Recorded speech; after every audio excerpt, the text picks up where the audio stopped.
Hi everyone, my name is Steph, this is the Novelty Corner and welcome back to my channel. Today I'm here to share some steamy romance recommendations with you. It is February, Valentine's Day is coming up. People tend to pick up romance books around this time of year if they don't read them regularly. I don't think I've done a steamiest romance book recommendation video before, so here we are. First thing I want to say is that everyone's steam level, spice level, whatever you want to call it, is always going to be different. These are just some books that stood out to me when I was thinking of this list. I just automatically thought of these titles. So that means these are all open door stories. They all have multiple on-page sex scenes, and honestly, they're a lot of fun as well. There is a variety of subgenres for romance in here as well. And I was only going to keep the book recommendations to one per author, but there are a couple of authors who write a steamy romance book really, really well. So then I might have two books from these authors. And I'm going to start off with Sierra Simone. I came to Sierra Simone through the Thorn Chapel and the New Camelot series. So I would be remiss if I didn't put American Queen on here because this is a very steamy polyamorous relationship. It is not without its complications. It is the relationship between the President of the United States, the Vice President of the United States, and the woman that the president brings into their relationship. It is an age gap. It explores BDSM and kink. It is at times dark, and this book does leave off on a cliffhanger. It is part of a trilogy, but this book is a great entry point into Sierra Simone if you want to explore sort of a lot of the themes that are very common in many of her books. It is also a King Arthur retelling, if that helps at all. And if you have come to Sierra Simone through Salt Kiss and the Lioness series that she's currently releasing, that series I believe starts before this series starts, because you do get to see Maxim, who is the president in this book, featured as a brief side character in Salt Kiss. So just be aware of that because there is overlap between the two series. The other book that people tend to come to Sierra Simone through is Priest, which is a taboo relationship between a Catholic priest and a woman that he falls for. This is also incredibly steamy. You want outstanding steamy scenes in a book? You go to Sierra Simone because she just writes them so well. This one does explore the intersection between religion and sexuality and the complications that comes with that. And it is a very, very intriguing read. I will say everyone loves Priest. Priest is actually not my favorite book in the Priest series. I actually like Saint, but I feel like this is one where if you are expecting steam and fairly quickly within the book, you're going to get it in Priest. Another author who is excellent at writing steamy scenes is Adriana Anders. In particular, her Kink Camp series, which I've also forgotten I think this series got rebranded, but this is the original old cover and is just stunning.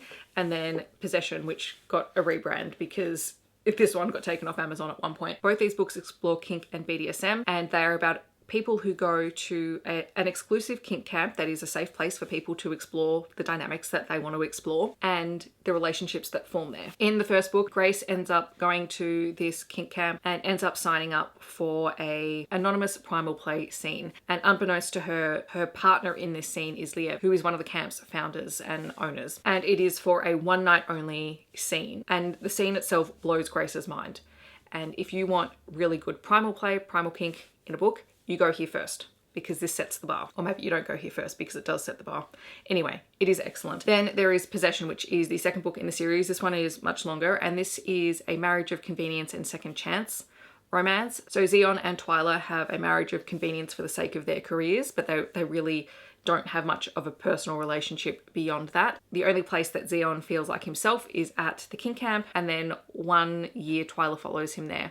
And it's about the two of them learning more about each other and rekindling their relationship, which is just excellent. So these two, great place to go. There is also Cat Geraldo, and in particular I'm going to mention Outfield Assist, which is a polyamorous relationship which features the relationship between a strength and conditioning coach for a professional baseball team, a baseball player, and a professional swimmer who has ties to the leadership of this baseball team. And the three of them become friends and then eventually lovers, and it explores some really interesting dynamics because one character is gay but biromantic and two characters are bisexual, and looking at those relationship dynamics and how they do form a relationship. So even though the FMC and our gay biromantic character don't have a sexual relationship, they do have a romantic relationship. And those dynamics were really fascinating because you don't often see them done well. And in here, it explores how their relationship works, how they make it work. They are unconditionally supportive of one another, and you just leave the book feeling really, really positive, which is amazing. But Cat Geraldo has amazing books. The first book in the series, Wild Pitch, is also excellent.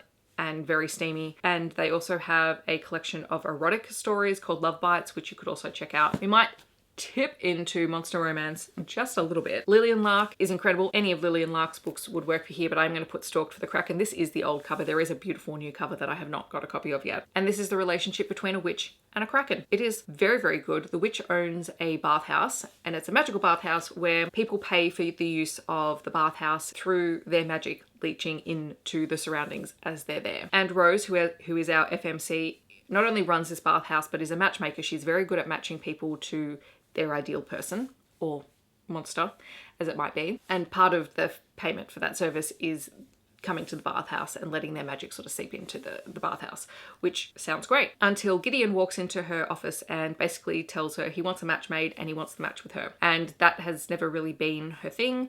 And so she is initially resistant to it and he pursues her. And honestly, the whole thing is fantastic. No one builds a consistent world and consistent relationship dynamic in a monster romance like Lillian Lark. Another one I wanted to mention, and this is the second book in a series, but aside from some stuff that's happening in an overarching plot, I feel like you could probably read this on its own because all of the main characters in this book are different from the first book. And that is The Company of Fiends by Catherine Moon. This is a Why Choose monster romance in the Tempting Monsters series, so it's book 2. It is about Hazel, who is, I think she's Fae from memory, but she is a member of the Company of Fiends, which is a performance show, but it is a very sensual, very sexual performance show. And it is her relationship with various members of both the cast, but also people who come to the show.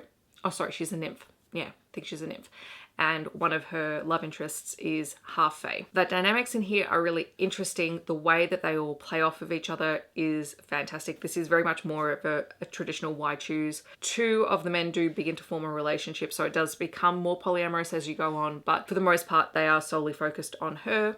There is a mystery plot underpinning the entire thing, but mostly there's just a lot of sex on page. All right, jumping back into contemporary romance, I have to include Katie Robert on this list. So even though Dark Olympus is not for me, I am a huge, huge fan of Katie Roberts' earlier works, particularly the Touch of Taboo series, which is a collection of very short novellas dealing with taboo relationships that are highly entertaining and incredibly steamy. There is Your Dad Will Do, which created quite a stir when it first came out, and it is the relationship between a woman and her ex's father, and it's great. And then also Gifting Me to His Best Friend, which is a married couple and the husband's best friend. And it's set over Christmas time. What can I say about these books? They are one-sitting reads. They are very, very hot. But for the length of the story, they have a surprising amount of depth in terms of the characters and what they want.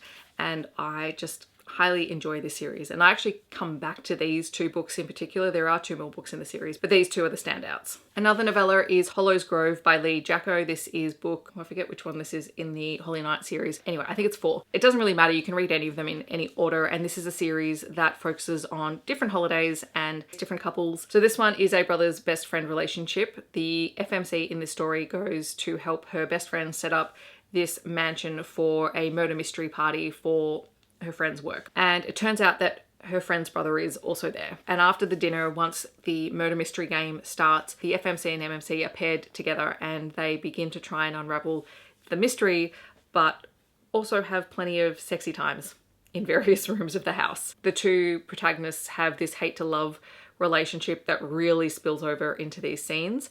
The hero is a pleasure dom, and honestly, this just blew my expectations for novellas out of the water when I first picked it up. And because this was the first book in the series that I read, I've pitted every other book in the series off of this one, and this is still the standout. The others are good, don't get me wrong, and they are also very steamy, but that one, whew. All right, another novella is Only for a Night by Naima Simone. This is book 1 in the Lick series, and this series follows a group of owners of an aphrodisiac bar. And in this one, Rion is at his bar when the good girl from his past sort of walks into the door, and this is his opportunity to woo her. Harper, on the other hand, has been widowed for a couple of years, and she's never had a really fulfilling sexual relationship with her husband when he was alive. And she is trying to just reclaim that side of herself and get her life back on track. And she believes that asking the bad boy from her past to help her with that is a great idea. And it is. I actually need to come back to this series. I don't think I ever finished it, but oh, it was great.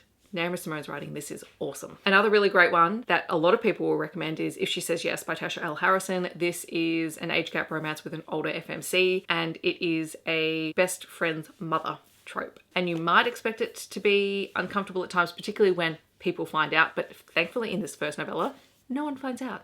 Not a single person. The relationship takes place when the MMC's best friend is getting married, and so he asks his best friend and best man to, you know, look after his mother while she's out for the wedding. So the two end up spending time together. And he's an adult and they've known each other as adults. She never knew him as a child.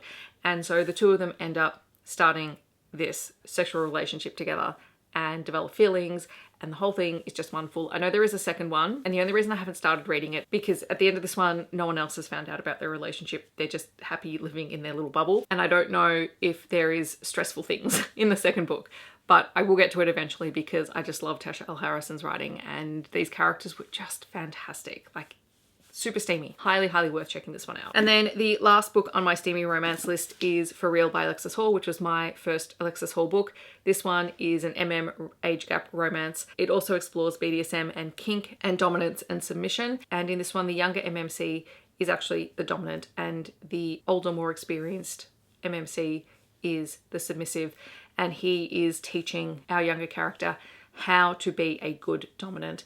And their relationship is just incredible. The dynamics they have are amazing. The sex scenes on page are really, really good. Highly worth checking this one out if you haven't already. The re-release and the new cover for this book comes out later this year as well. All right, so those are my steamy book recommendations. In the comments, I would love to know if you've read any of them or if you're planning on picking them up, or feel free to share your steamiest book recommendations down below so that people can find more books and more recommendations. If you want to let me know that you're here but you don't want to leave a comment, feel free to leave a fire emoji down below. Otherwise, I hope that wherever you're on the world, you're staying safe and healthy, and I will see you in my next video.